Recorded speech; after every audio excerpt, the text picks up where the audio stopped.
Have you ever had that gut-wrenching feeling that you've understood a situation completely wrong? I was convinced my mother-in-law, Sharon, despised me. It was a cold, hard fact in my mind. But nothing could have prepared me for what I found out on that Wednesday afternoon when I accidentally picked up the kitchen extension. Her voice came through the line, sharp and clear. "Leo, this birthday party for Marina is such a frivolous expense." I froze, my hands buried in sourdough starter, flour dusting the granite countertop like a freak May snowfall. Turning 30 is a huge deal, you know. It's not just another birthday. For months, I had been dreaming about this party, picturing gold balloons, my best friends from Austin flying all the way to New York, and the warm, fuzzy feeling of finally, truly belonging to my husband's family. In the span of a single second, all of that turned to smoke. We'll cancel it and use the money for that gift for Claire. She'll be so thrilled. Claire. The name of Leo's ex-girlfriend landed like a lead weight in my stomach. They were together for 7 years before me. 7. And apparently, she was still present enough to be receiving gifts bought with the money for my party. I placed the receiver back on its cradle without a sound, feeling something shatter inside my chest. This wasn't just about a canceled party. It was the confirmation of my deepest fear. I would never really be one of them. Looking back, the red flags were practically a parade.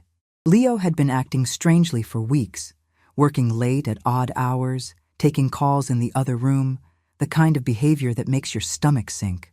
One night, while searching for clean socks in his dresser, I found bank statements tucked away beneath his sweaters. There were several transfers to a place called the Heron's Landing Lodge, the exact charming getaway in the Catskills I'd mentioned I'd dreamed of visiting since I was a kid. It must be a surprise for me, I tried to reassure myself, a flicker of hope warming my chest. A romantic weekend, maybe? But why would he be so secretive? And how could his mother, Sharon, the woman who constantly criticized my loud shoes and the way I laughed with my whole body, be involved? The seed of doubt began to sprout, a slow rot that eats you from the inside out. It all came to a head last week. I saw a text on Leo's phone, which he'd left on the couch while he showered. The screen was lit up, displaying a message from his mother. "She's going to be so happy with this," Sharon had written, and attached was a photo of Claire. Claire, the statuesque blonde with legs for days and a master's degree from some fancy European university. The same woman who still smiled from forgotten picture frames on my mother-in-law's mantelpiece. I choked back a sob and feigned normalcy when Leo returned, my heart hammering like a drum solo. What else were they hiding from me? The evening before my 30th birthday, the anxiety became unbearable. I called my best friend Chloe, sobbing so hard I could barely form words. "Okay, Mari, breathe," she urged, as I managed to get out a disjointed story of secret phone calls, missing money, and ever-present ex-girlfriends. "You have to confront him. Tonight. You can't live like this." Chloe has always been the logical one between us. I'm all heart, she's all head. This time, I took her advice. I packed a small suitcase while I waited for Leo to get home from work. If he was truly planning to run off with Claire using our joint savings, I wasn't going to stick around to watch. I set the bag by the door, sat on the edge of the sofa, and waited, my hands shaking too much to even scroll through my phone.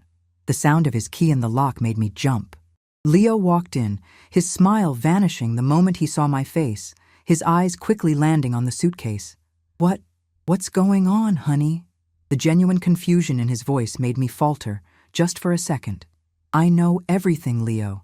I know about the canceled party, the money, and I know about Claire." I said her name like I was pronouncing a terminal illness.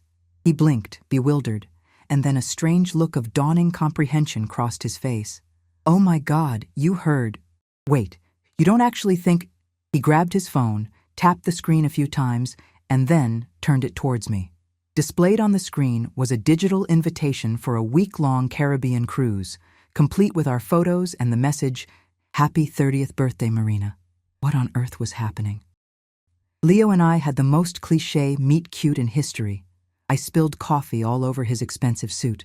And not just any coffee, but a venti-sized Americano during a massive design conference in San Diego. I was a recent graduate, feeling completely out of my depth and trying desperately to look like I belonged there. The hot coffee created a giant brown stain right on, well, let's just say he had to strategically hold his briefcase in front of him for the rest of the afternoon. Instead of yelling at me, which he would have been totally justified in doing, he just laughed. "That coffee was terrible anyway. You did me a favor." His voice had a crisp, fast-paced New York accent that was a world away from my slower Texan drawl. We exchanged numbers while I, utterly mortified, dabbed uselessly at the damage with a tiny napkin. He was everything I wasn't: organized, methodical, the son of a prominent family whose name occasionally popped up on page 6. And me? The daughter of 2 professors from Austin, a chronic mess with absolutely no filter between my brain and my mouth. Our relationship was what people call a whirlwind romance. 6 months after the coffee incident, he proposed in Central Park, on a night when the sky was impossibly full of stars for New York City. "This is crazy, right?" I asked Chloe on the phone later that night, after I'd said yes. "Completely," she answered. "But the way your voice sounds when you talk about him, I've never heard you like this before." I'd never seen myself like this either. So ridiculously in love that I even agreed to meet his family, despite his gentle warning. My mom can be a little particular. That was the understatement of the century, and one that would change the entire course of our story. My first meeting with Sharon should have set off every alarm bell I had. She greeted me at the door of her pristine Upper East Side apartment with a polite smile that never reached her eyes, her gaze sweeping over the floral sundress I'd bought for the occasion, as if it were a piece of contaminated evidence. Her home was immaculate, straight out of an issue of Architectural Digest, not a single pillow out of place, not a speck of dust on the beige sofas. It was the polar opposite of the apartment I shared with 2 friends in Brooklyn, where tidy just meant you could see the floor. "Leo, why don't you show Marina the photos from our trip to the Hamptons?" Sharon suggested during a tense lunch. He pulled out a leather-bound album, and there she was, Claire. Blonde, tall, with a perfect smile, her arms around both Leo and Sharon. The 3 of them looked like they were posing for a toothpaste commercial. "Claire absolutely loved that little fondue spot in the village, didn't she?" my mother-in-law commented, her eyes locked on mine. This was never an innocent question. It was a perfectly polished dart, a reminder that I was not the first, and certainly not the favorite. In the weeks that followed, I was given the full Claire curriculum. She was a vegetarian, had been a piano prodigy since age 5, was fluent in 3 languages, and was now living in London, a rising star at a prestigious architecture firm. "We broke up when she took the job overseas," Leo had explained, sensing my growing unease. "It was mutual. The distance was just impossible." But that didn't explain why framed photos of her still occupied prime real estate all over Sharon's apartment, or why Claire's name was the ghost at every Sunday dinner. Claire always brought the most wonderful Cabernet. Claire used to help me plan the entire Christmas Eve menu. How are you supposed to compete with a ghost who has a better resume than you? Our apartment, the first place that was truly ours, was meant to be a sanctuary. It was a cozy but charming spot in Park Slope, complete with a tiny fire escape where I dreamed of growing basil and maybe even some cherry tomatoes. I had spent weeks picking out every piece of furniture, imagining dinner parties with friends and lazy weekend mornings, carving out our own little corner of the world. What I wanted most was a refuge from the suffocating perfection of Sharon's home, with its immaculate cream carpets that made me feel like a walking spill hazard. And then, it happened. We came back from a weekend getaway at the Jersey Shore to find our home altered. The cheerful blue West Elm curtains I'd agonized over for a week were gone, replaced by more practical, sterile gray blinds. Our entire living room layout had been reconfigured.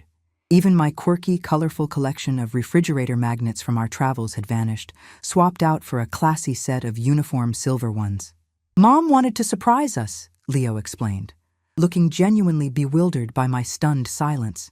"She hired the same interior designer she used for her place." "Leo, your mother broke into our home and changed everything without asking," I finally managed to say, my voice trembling with a mixture of shock and anger. He ran a hand through his hair, the classic sign he was shutting down. "She was just trying to help, Mari. That's how she's always been. She takes care of things for me, for us. That was our first real fight. In the end, a few of my things were returned to their original spots, but much of it stayed just as Sharon had decreed. It was an uneasy truce that set a dangerous precedent for our marriage. Me, yielding to keep the peace. Leo, avoiding confrontation at all costs. And Sharon, forever crossing boundaries without a second thought. If I had known then where this path would lead us, would I have put up more of a fight? Honestly, I'm not sure I can answer that. A 30th birthday is a real milestone, isn't it? It's the age when you're supposed to have it all figured out, as if at 29 and 364 days you were still just playing house. For me, it felt like my one real shot to prove my worth to the family. I imagined throwing a party so incredible it would finally cement my place in their old money New York dynasty, a world of knowing which fork is for the salad and which is for the fish. "I think I found something," Leo said one night while I was brushing my teeth. He had that half-mischievous grin that still made my knees weak, even after nearly 2 years together. But I can't tell you what it is yet. My curiosity, of course, went into overdrive. The next day, and yes, I'm not proud of this, I peeked at his emails while he was in the shower. A booking confirmation for the Heron's Landing Lodge nearly made me scream with joy. It was the place, you understand? That impossibly charming farmstead inn in the Catskills I had been gushing about since we first started dating. My heart swelled with so much love. Leo was planning the ultimate surprise, maybe even with his family's help. Could this mean that Sharon was finally on my side? In the following weeks, all the puzzle pieces seemed to fit. I noticed Leo discreetly checking my work calendar, casually asking about old friends from college, and taking hushed phone calls that ended the second I walked into the room. A surprise party was clearly being built behind the scenes of my life, and I, the happy fool, pretended not to notice the set being constructed around me. I had no idea I was the lead in the wrong play. It was my friend Jessica from work who first let something slip. "So, about this special weekend thing Leo is planning," she started, then immediately clammed up when she saw my expression shift from confusion to pure excitement. "Never mind, I said nothing," she mumbled, stuffing a brownie in her mouth as if to physically block the words from escaping. But it was too late. Her comment only fueled my anticipation. Leo's own behavior became a series of contradictions. One day, he'd surprise me with my favorite box of expensive Jacques Torres chocolates. The next, he'd invent a last-minute work dinner and come home smelling of a perfume that was definitely not mine. "It's the new scent in the office lobby. It gets on everyone," he'd explain away. I chose to believe him because the alternative was unthinkable. We were happy, weren't we? He was planning this amazing thing for me, right? The strangest clue of all came from Sharon herself during a Sunday lunch, 3 weeks before my birthday. "Sometimes in life, we have to prioritize what's truly important, don't we, Marina?" she said, looking me straight in the eye as she served her signature heart of palm salad. "Certain experiences are worth more than any fleeting party."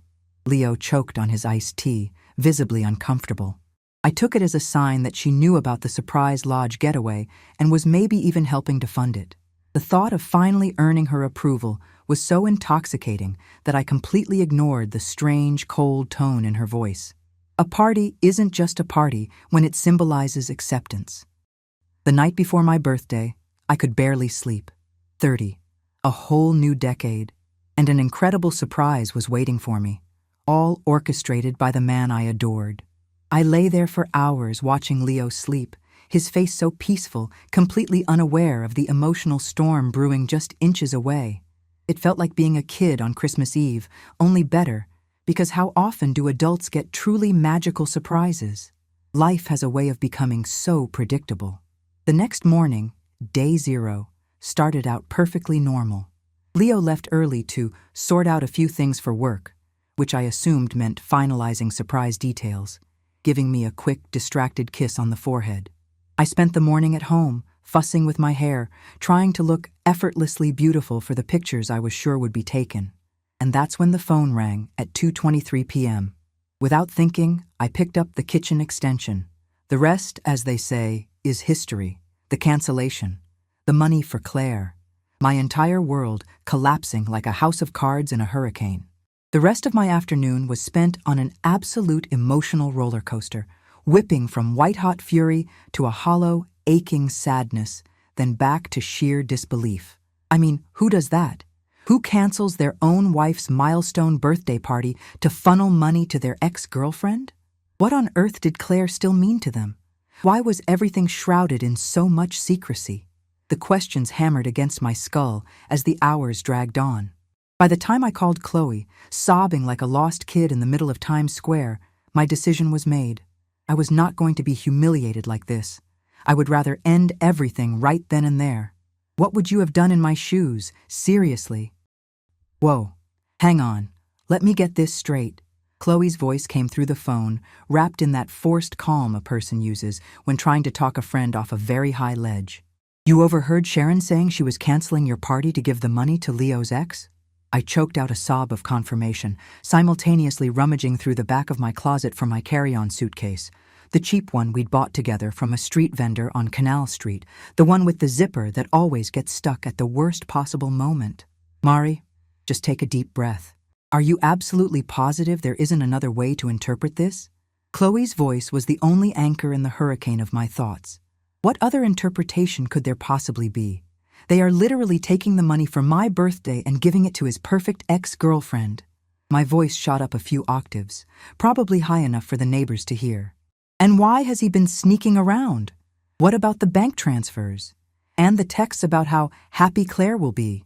Look, you have to talk to him before you do anything drastic, Chloe insisted, deploying that infuriating logic that has always been her superpower.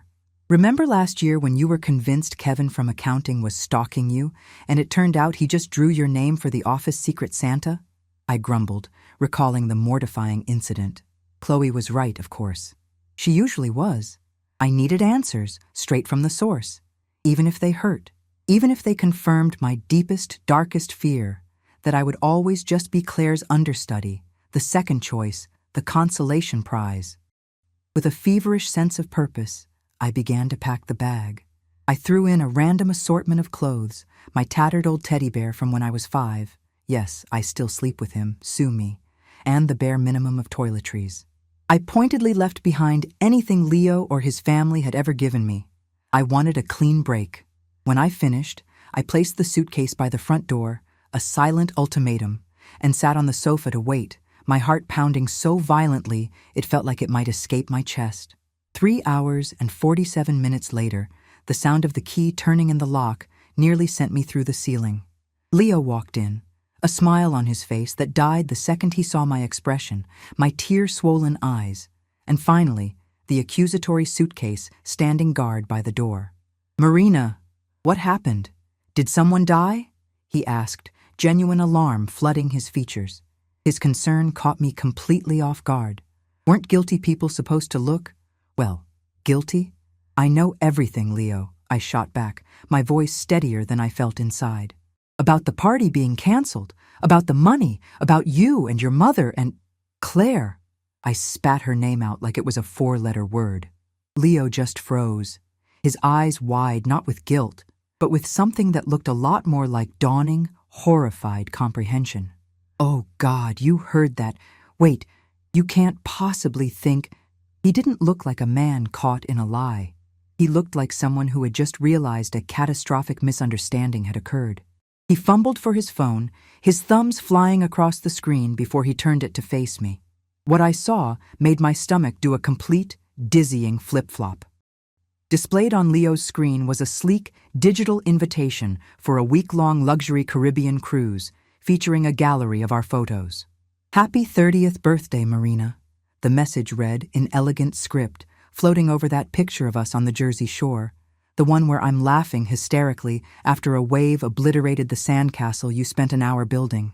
A cruise. Not a romantic getaway with his ex, a cruise for us. "But the canceled party?" I stammered, my brain struggling to keep up with the whiplash of this new reality. Leo sat down next to me on the sofa, gently taking my hands in his. "Mom thought the caterer was price gouging. Her exact words were, 'That's just money down the drain. We can do something far more special with that budget.'" He squeezed my hands. "So, we canceled the party to book this instead. We thought a once-in-a-lifetime experience would be better than just one night." "And Claire?" The question came out as a whisper. Leo finally smiled, a look of profound relief on his face as he seemed to finally grasp the root of my despair. Claire is a travel agent now. She specializes in high-end cruises. She's the one who got us this incredible deal. He swiped on the screen, showing me an email from her with all the booking details. The bank transfer you saw? That was us sending her a thank you tip for her help. The pieces were starting to click into place, but one thing still felt off. Then why all the secrecy? The hushed calls? The mysterious meetings? Leo hesitated, biting his lower lip in that way he does when he's nervous. There's one more thing. Mom wanted to show you tomorrow, but I think we'd better clear this up now, before you actually decide to leave me. What else could there possibly be to this absolutely insane story? You should probably sit down for this, Leo said, holding my elbow as if I were a frail old woman about to faint.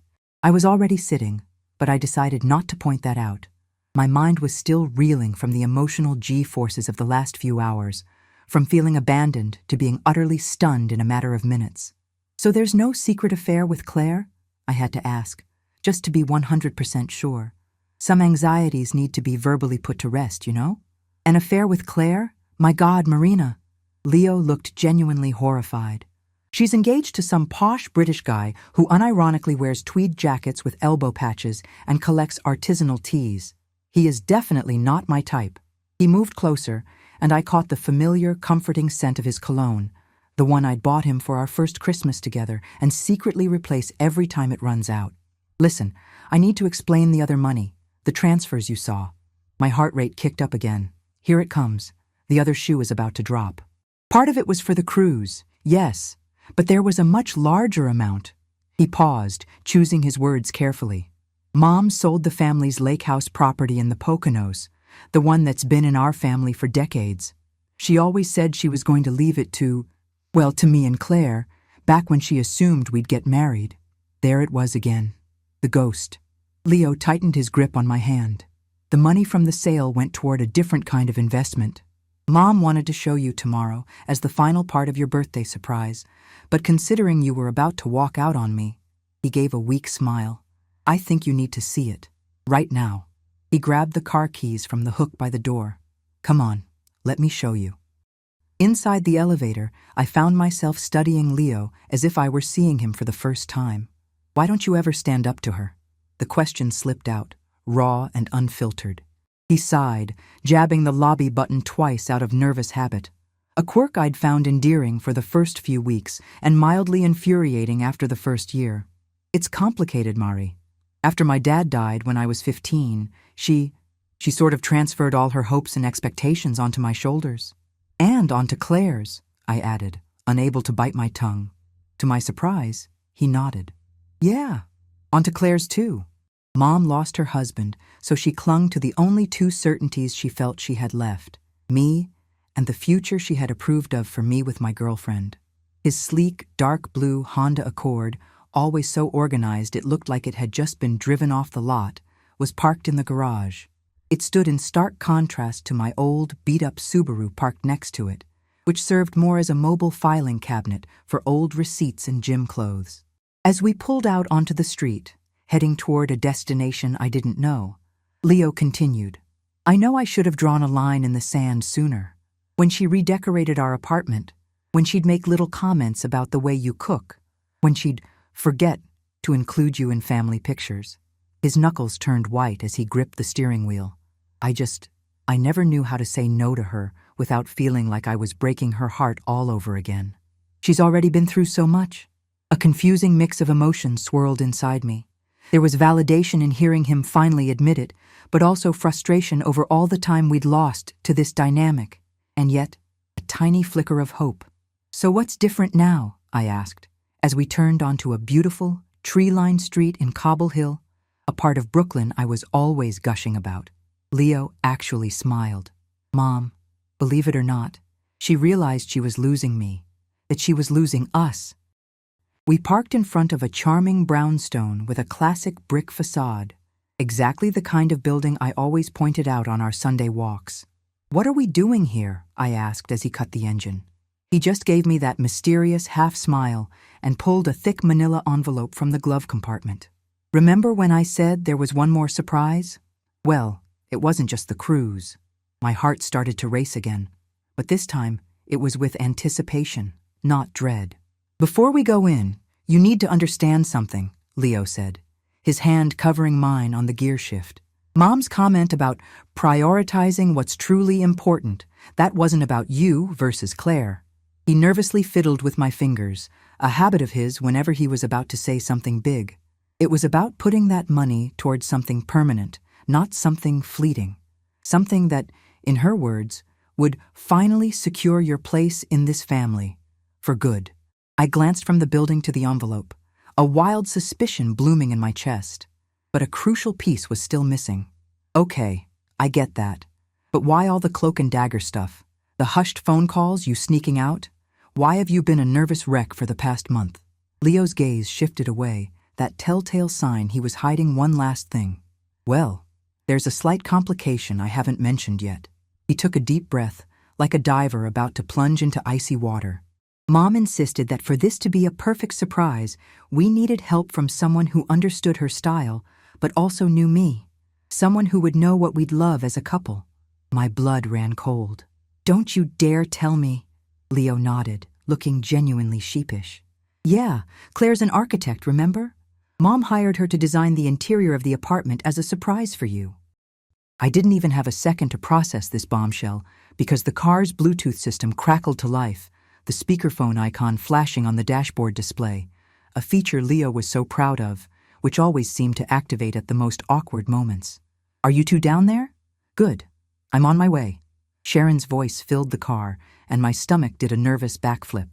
Less than 5 minutes later, there she was, walking toward us with a set of keys jingling in her hand and a nervous smile I had never seen on her perpetually confident face. Marina, dear, this wasn't how this was supposed to happen, she said, shooting an accusatory look at Leo. The surprise was for tomorrow morning, after your birthday breakfast. Sharon was wearing jeans. Jeans. In the 2 years I had known her, I'd only ever seen her in perfectly tailored pantsuits or sheathed dresses. That small, humanizing detail somehow made her seem less like the flawless, robotic mother-in-law of my nightmares. We had a bit of a misunderstanding, Leo explained, slipping an arm around my waist. Mari overheard part of our conversation about canceling the party. Oh, my heavens! Sharon brought a hand to her mouth as understanding dawned on her face. You thought, oh, Marina. For the very first time since I'd met her, she looked genuinely distressed by my feelings. We would never cancel your celebration. We just changed the venue.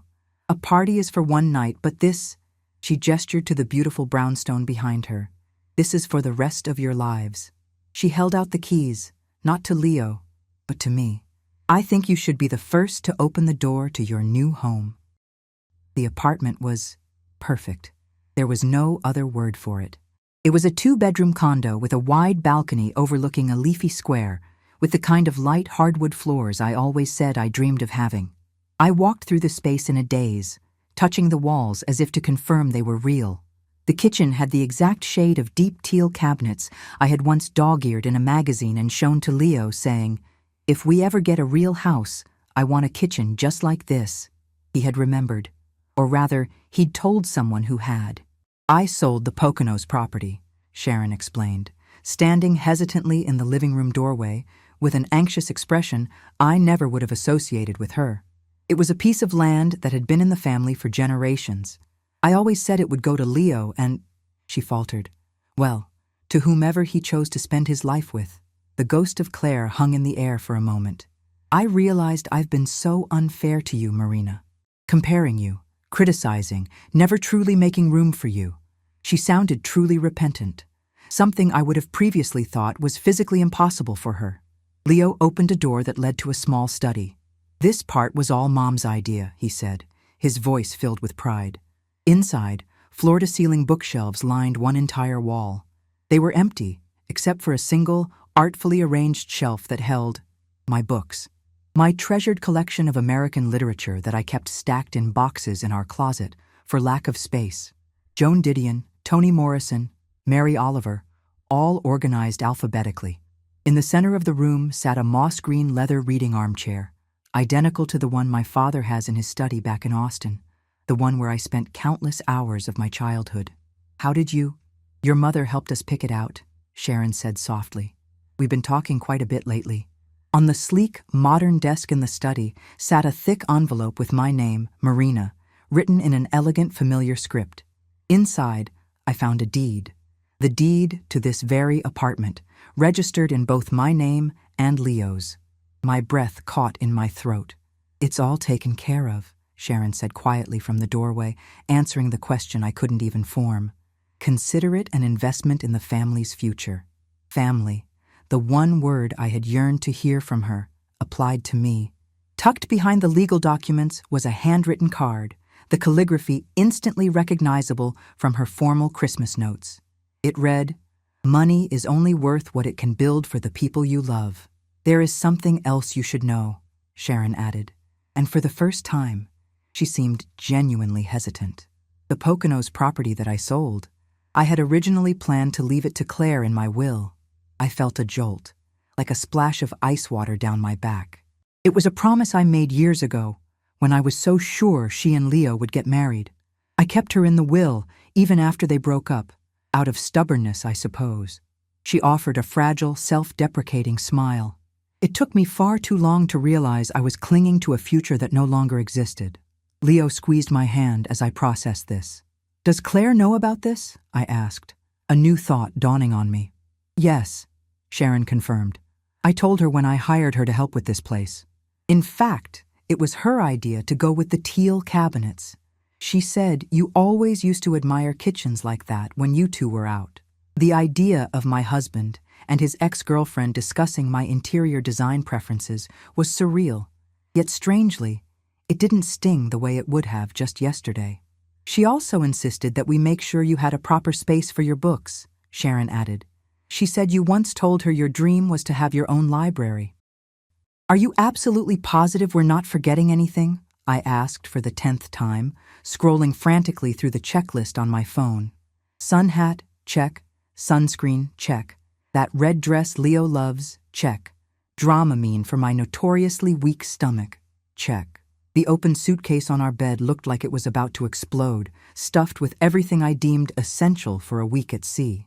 Leo, meanwhile, had been packed for hours, his single, perfectly organized suitcase taking up a quarter of the space of mine. "You know they have stores on the ship, right?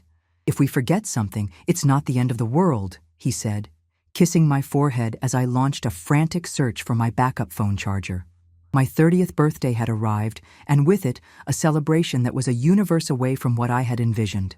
No big party with friends, but a luxury Caribbean cruise. And, in the most shocking plot twist of all, Sharon was coming with us. "It's part of the surprise package," Leo had explained. "After the cruise, we all go back and furnish the new apartment together." I froze mid-fold, or more accurately, mid-crumple, of a t-shirt. "Your mother is spending a full week on a ship with us? Are you serious?" The thought of being trapped in a confined space with Sharon, with no possible escape route, felt less like a vacation and more like a high-stakes psychological experiment for our newfound truce. Leo must have read the panic on my face. "She's in a cabin on the opposite end of the ship, I promise, and I've already scheduled at least 3 us-only dinners." He cupped my face in his hands. "Besides, think of it as a chance for you two to actually get to know each other without all the pressure of pretending." The port of Miami that Saturday morning was a chaotic hive of activity. Families wrestling with oversized luggage, tour groups of seniors, and hurried staff in crisp white uniforms. Our ship, the Royal Atlantic Majesty, looked less like a boat and more like a skyscraper someone had tipped on its side. "Good grief, that thing is massive!" I exclaimed, feeling completely dwarfed by the 15-deck vessel. Leo just smiled, long accustomed to my dramatic reactions. Sharon was already waiting for us in the embarkation lounge, impeccably dressed as always, though I noticed a subtle change, a soft t-shirt under her blazer instead of her usual formal silk blouse. The welcome dinner that night was surprisingly peaceful. Seated between Leo and Sharon in the ship's grand dining room, watching the dark ocean slip by, I felt a strange sense of calm. Maybe it was the gentle rocking of the ship, or maybe it was the 2 glasses of champagne I'd already had. But for the first time, I didn't feel that desperate, clawing need to impress my mother-in-law. "I'd like to make a toast," Sharon announced suddenly, raising her glass. Oh no, I thought, bracing myself for a story about how Claire was an avid sailor. "To Marina," she said, her eyes meeting mine. My jaw nearly dropped. Who brought a wonderful light and spontaneity into our family when we needed it most, even if it took me far too long to see it? Her eyes were glistening in a way I'd never seen before. Was that genuine emotion? From Sharon? The world had truly turned upside down. "Happy birthday, my dear, and officially welcome to the family." I swallowed a lump in my throat the size of a golf ball.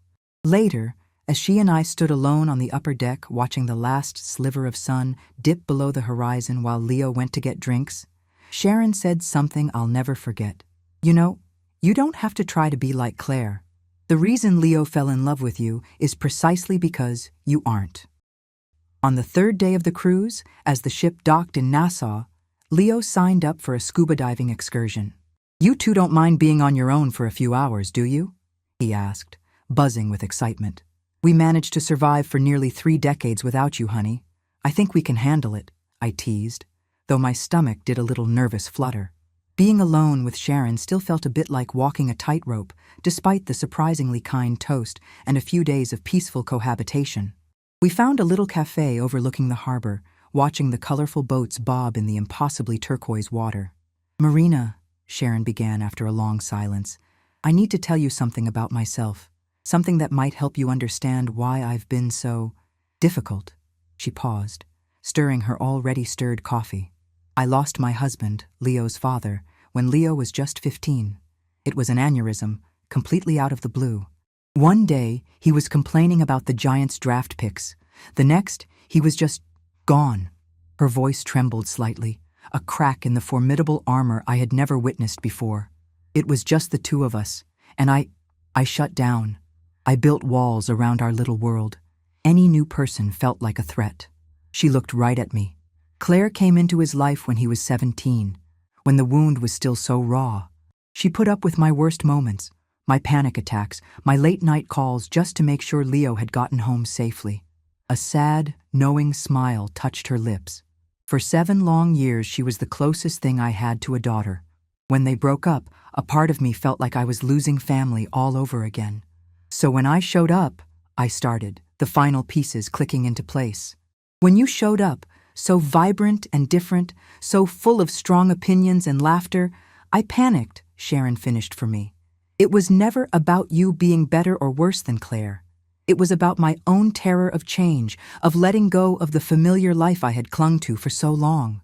Her hand, which I'd only ever seen, clenched, or holding a wine glass perfectly, tentatively reached across the table and touched mine. It took me too long to see that I was suffocating Leo with my past, that he needed to build his own life, with his own family. Family. There was that word again. And this time, there was no question that it included me. Is it possible for a person to be completely rewired in 7 days? I'm not sure, but something profound had shifted during that week, thanks to the hypnotic combination of sun, salt spray, and shockingly honest conversations under a blanket of stars. When we disembarked back at the port of Miami, I was not the same Marina who had walked up the gangway a week earlier, that insecure woman, packed and ready to bolt at the first hint of rejection. "Where to now?" Leo asked, tossing our suitcases into the trunk of the Accord. We were tan, relaxed, and feeling that weirdly persistent phantom sway you get after being at sea. Sharon checked her watch. "Straight to the new apartment? The cleaning crew should have finished up yesterday."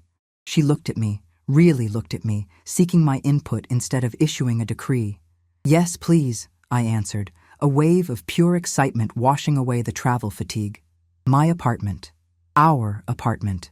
It was still hard to believe that perfect sun-drenched space was actually ours. Throughout the cruise, I'd found my mind drifting back to the details I'd only glimpsed. The way the morning light would hit the kitchen, the perfect nook for a reading chair in the living room, the balcony space that would finally be home to the herb garden I'd always wanted. I never would have guessed that Sharon, of all people, would be the one to hand me that dream. "Are you sure you don't want us to wait in the car?" Leo asked as we pulled up in front of the handsome brick brownstone. Sharon immediately agreed. "This should be a moment for just the two of you." I shook my head, surprising them both, and myself. "No, I want you to come up. It's a family gift, right? We should open it as a family." Sharon's smile was instantaneous and completely genuine.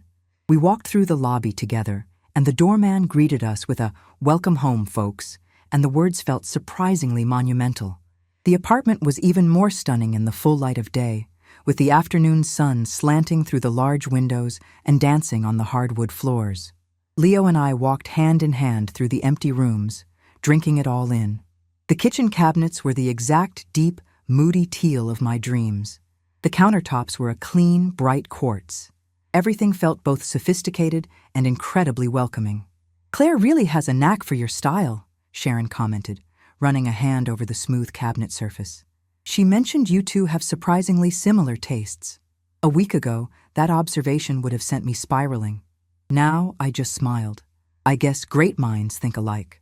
The living room already had that feeling of home that I could never quite capture in our rental, perhaps because this space had been chosen and designed with me, with us, in mind.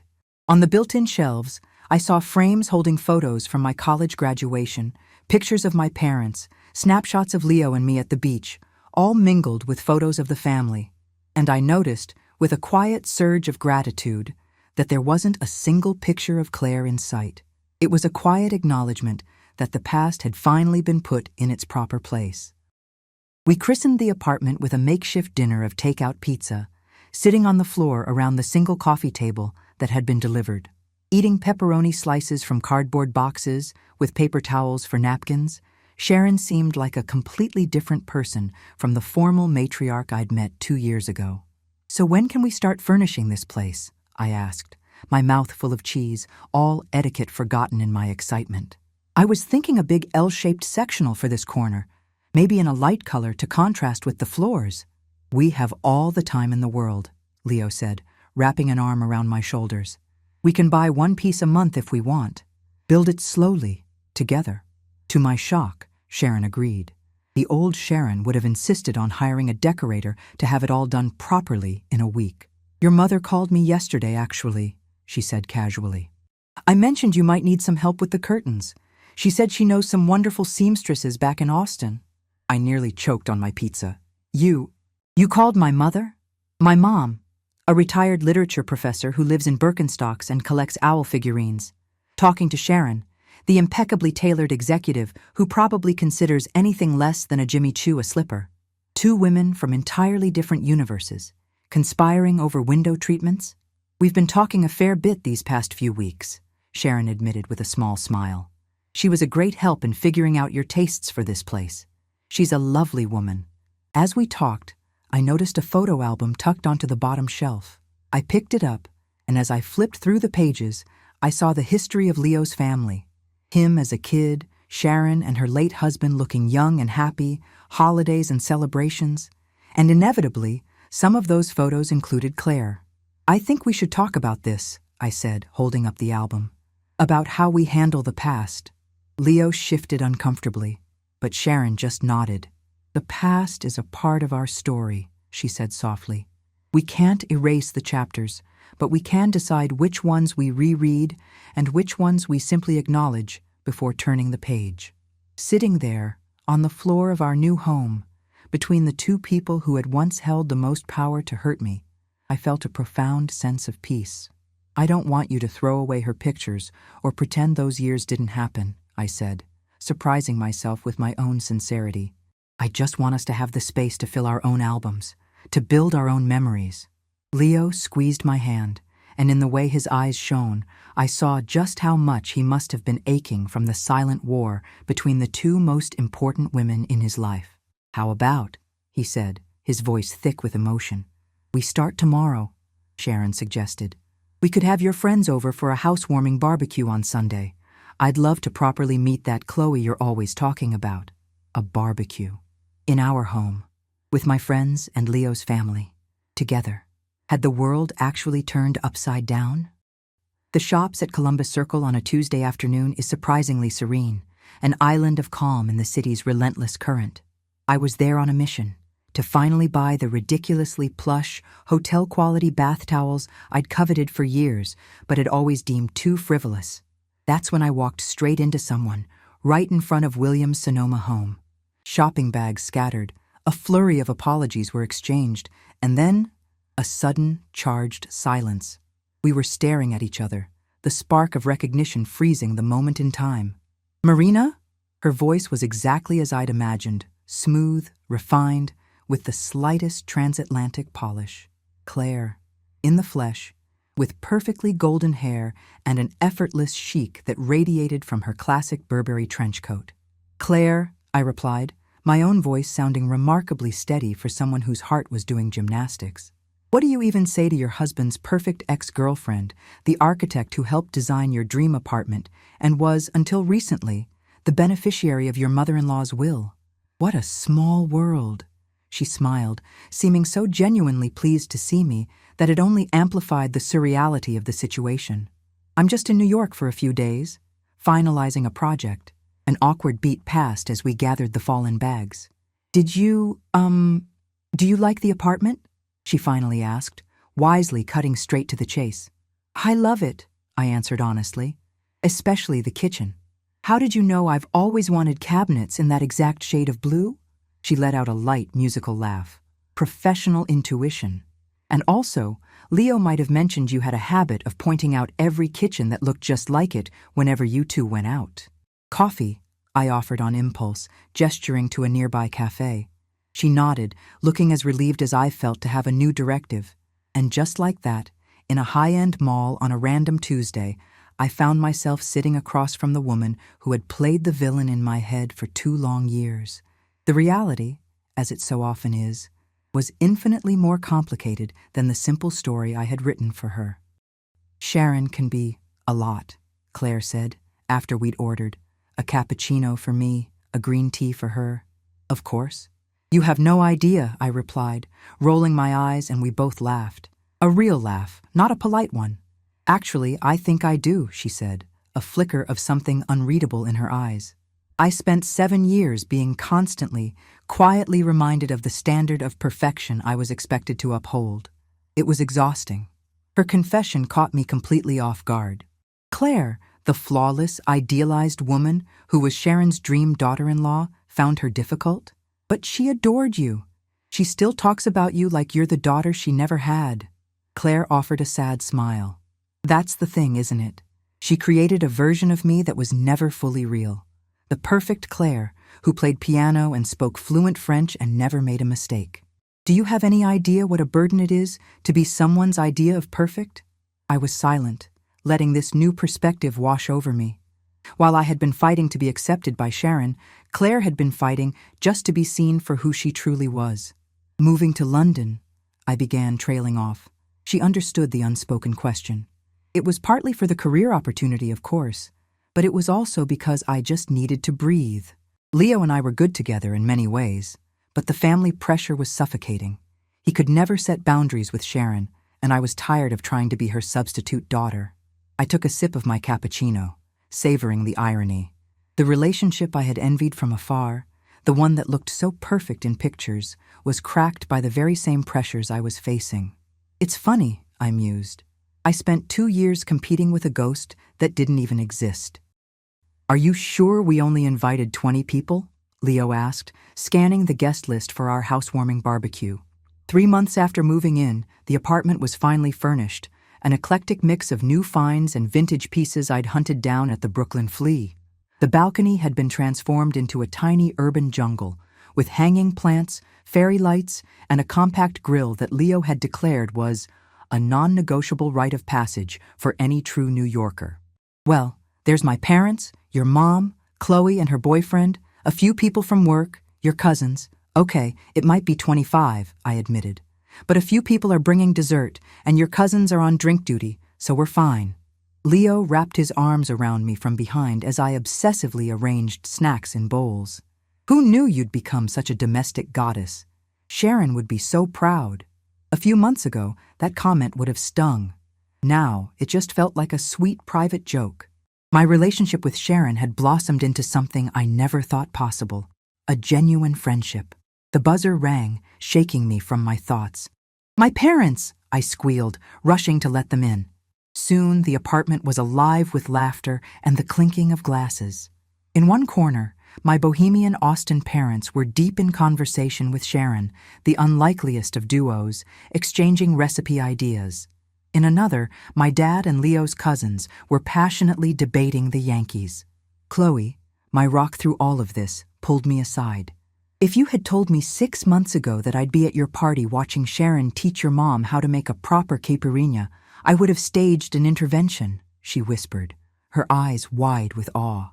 "And what if I told you that Claire and I have been swapping emails with restaurant recommendations for our trip to London next year?" I shot back, laughing at the look of pure shock on Chloe's face. Later, in the middle of the crowded living room, Leo raised his glass. "A toast," he said, his voice cutting through the happy chatter. "To our home, and to the beautiful, messy, wonderful, expanded family we've built inside of it." As I looked at the faces surrounding me, some I'd known my whole life, some brand new, all of them now fixtures in my world, I was struck by a profound realization. The problem was never Claire, or Sharon, or even Leo. The heroes and villains I had meticulously cast in the drama of my life didn't really exist. There were only imperfect people, all trying their best, making mistakes, and slowly, sometimes painfully, finding their way, just like me.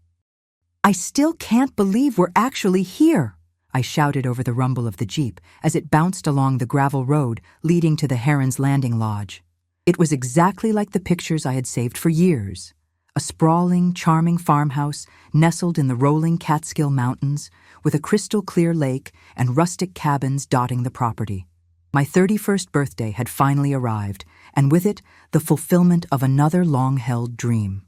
I figured after last year's cruise, it would be tough to top the surprise, Leo said, helping me down from the high seat.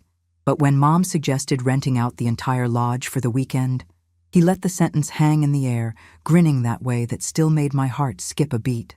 Sharon, true to form, had arrived hours before us to oversee the setup. Some things, it seemed, would never change. From a distance, we could see her directing the staff, likely giving precise instructions on the arrangement of the tables or the optimal chill for the white wine. The party was perfect. Not in the sterile, overly managed way Sharon might have once planned, but perfect in the messy, joyful, beautifully chaotic way that now defined my life. Friends and family were scattered across the great lawn. Kids, including Leo's cousins' children, who now affectionately called me Aunt Mari, chased each other in circles. A playlist of classic feel-good rock drifted from the speakers. And then there was a surprise no one saw coming. Claire and her English fiancé, passing through the States on their way to another trip, had accepted our invitation to just stop by for a drink. They ended up staying for the entire night. The sight of Claire and Sharon chatting animatedly about renovations on their London flat, while my dad patiently tried to explain the rules of American football to her utterly bewildered fiancé, was a scene I could never have imagined just 1 year ago. As the sun began to set, painting the sky in fiery strokes of orange and pink that reflected on the lake like an impressionist painting, Sharon quietly pulled me aside. "I have something for you," she said, handing me a small silver-wrapped package. Inside was an antique silver picture frame, ornate and heavy in my hands. I recognized it instantly. It was the one that had always sat on her living room mantel, holding a black-and-white photo of her late husband. "This frame belonged to my great-grandmother," Sharon explained, her voice softer than I'd ever heard it. "It's a tradition in our family. It gets passed down to the next matriarch." I looked down and saw that the frame now held a new photo, a candid shot of our entire group on the balcony of the new apartment from the housewarming barbecue. Everyone was laughing, and I was right in the center, with Leo's arms wrapped around my waist. "Are you saying—" I started, my voice thick with an emotion I couldn't name. "Yes," she confirmed, giving my hand a firm squeeze. "You're the matriarch now, Marina. You are the keeper of this family's stories, both the old ones worth holding on to and all the new ones you're going to create." A knot formed in my throat. After so long feeling like an outsider, a replacement, an imposter. Here it was, the ultimate acceptance, not just as Leo's wife, but as an essential, foundational part of this family. "Thank you," I whispered, pulling her into an impulsive hug. And to my astonishment, she hugged me back, holding on tightly without a single thought for the inevitable wrinkles in her silk blouse. It happened later, as everyone gathered around a ridiculously large cake to sing "Happy Birthday." The announcement wasn't planned. Not really. But as my mom made a comment about next year's birthday, and Sharon quipped, "Well, we might have one more person to celebrate with by then," the words just tumbled out. "We're pregnant," Leo announced, before quickly correcting himself with a laugh. "Well, Marina is. I just, helped get the project started." The joyous explosion was immediate, a tidal wave of hugs, happy tears, mostly from my mom and, surprisingly, from Sharon, and a dozen questions all at once. In the middle of the wonderful chaos, my eyes met Sharon's, and they were shining with a look I'd never seen before. Pure, unadulterated joy. Later that night, as Leo and I walked hand in hand by the quiet lake, we reflected on the whirlwind of the past year. "To think I almost lost all of this because of a misunderstanding about a birthday party," I said, leaning my head on his shoulder. He kissed my forehead. "It was never just about the party, and you know it. It was about learning to talk and learning to trust. It was about us finally becoming a family." Family. The word had taken on a whole new dimension, especially with the tiny new life growing inside me. Looking back at the lodge, lit up against the dark hills where our two families, now truly one, were still celebrating, I understood a simple, profound truth. Sometimes, the only villain in your story is the one you create in your own head, a character fed by your own insecurities. Real love isn't about the absence of conflict. It's about the shared commitment to navigate the storm together. And maybe, just maybe, people really can change if you only give them and yourself the chance to be more than the roles you'd originally assigned them.